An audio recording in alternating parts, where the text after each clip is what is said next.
قیامت جیسے جیسے قریب آتی جائے گی جھوٹ عام ہوتا چلا جائے گا، اور اتنا عام ہو جائے گا کہ جھوٹ کو جھوٹ ہی نہیں سمجھا جائے گا۔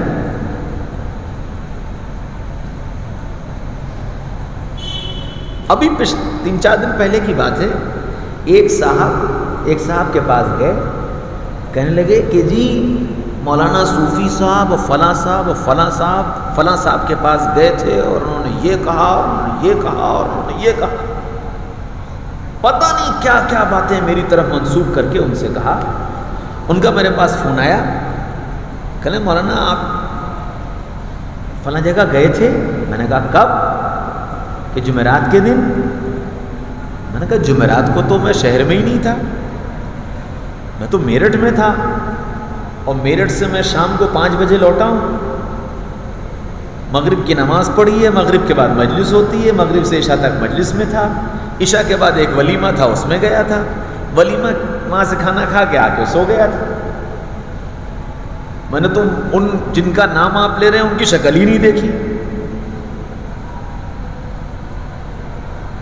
اب جب ان سے کہا کہ بھائی تم یہ کہہ رہے تھے مولانا تو تھے ہی نہیں، تو کوئی بات نہیں، تو کچھ ہوا ہی نہیں، جھوٹ۔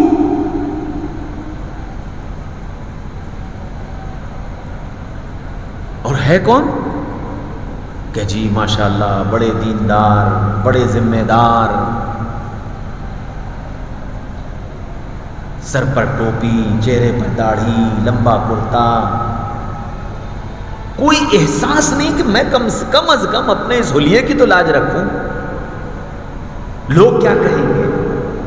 اللہ کا ڈر چھوڑ دے تو کم سے کم یہی سوچ لے کہ دنیا میں بندے کیا کہیں گے، جب میرا جھوٹ ان کے سامنے اس طرح آئے گا تو میرے بارے میں کیا تصور قائم کیا جائے گا۔ پچھلے لاک ڈاؤن میں ایک صاحب ایک جگہ پھنس گئے، بہت دن ہو گئے پھنسے ہوئے، اور بڑے حالات آئے، میرے علم میں آیا، میں جو کچھ یہاں سے کر سکتا تھا میں نے ان کی مدد کی۔ بلا مبالغہ میرے پاس آج بھی موبائل میں ان کے کالز کی ریکارڈنگ موجود ہے، 25 یا 30 فون ان کے میرے موبائل میں ریکارڈ ہیں، اور جب وہ یہاں آ گئے سارا مسئلہ حل ہو گیا، سب ہو گیا، تو مسجد میں بیٹھ کے کہنے کہ میں کعبے کی طرف ہاتھ اٹھا کر کے کہہ رہا ہوں میں نے ایک بار بھی مولانا صوفی سے بات نہیں کی۔ اتنا جھوٹ ایک عام آدمی بولے، ایک بازاری آدمی بولے، ایک دین سے ناآشنا آدمی بولے، ایک بالکل دین سے دور آدمی بولے، تو شاید تو وہ ہو جائے گا بیچارہ کیا جانے دین کو، کچھ جانتا ہی نہیں، اسے کیا معلوم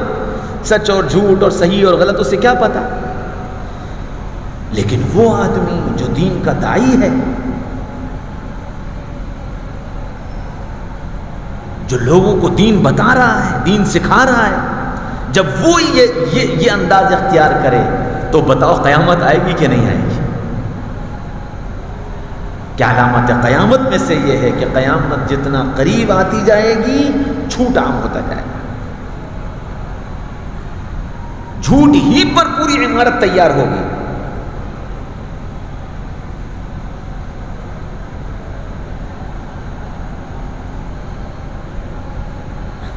ایسے وقت میں اپنے آپ کو جھوٹ سے بچا لینا یہ قربانی ہے کہ نہ میں جھوٹ نہیں بول سکتا، ٹھیک ہے کچھ بھی ہو میں جھوٹ نہیں بول سکتا۔ اس زمانے کی یہ قربانی ہے۔ صحابہ پر کتنے حالات آئے، آزمائشوں کے اعتبار سے کتنی بڑی بڑی آزمائشیں آئیں، لیکن صحابہ اپنی جانوں پر کھیل کر اور ان آزمائشوں سے پار پاتے چلے گئے، اور اللہ ان کے ذریعے سے دنیا میں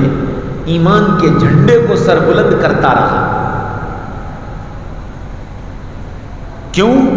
کہ وہ سارے کے سارے سچے تھے، وہ سارے کے سارے امانت دار تھے، وہ سب کے سب اپنے دین کی حفاظت اپنی جان سے زیادہ کرنے والے تھے کہ میری جان جا سکتی ہے، میری جان جا سکتی ہے، اور وہ جان اپنی ہتھیلیوں پر رکھ کر پھرا کرتے تھے۔